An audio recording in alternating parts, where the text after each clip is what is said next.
Hey cuties! Today we are reviewing Faber Castell 48 color pencils. So let's get started.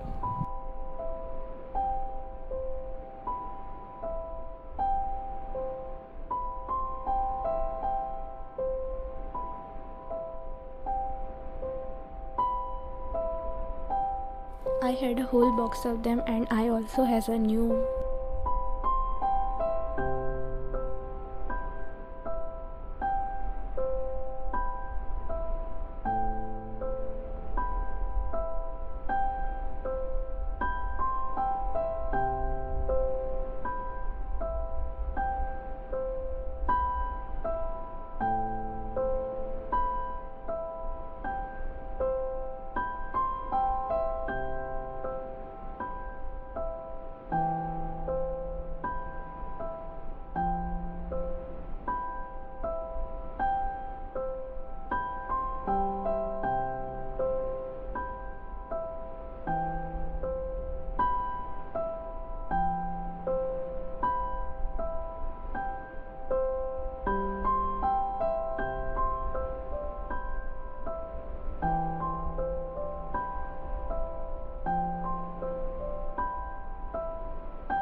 I think they are good for beginners, but if you are leveling up your art skills, don't buy them.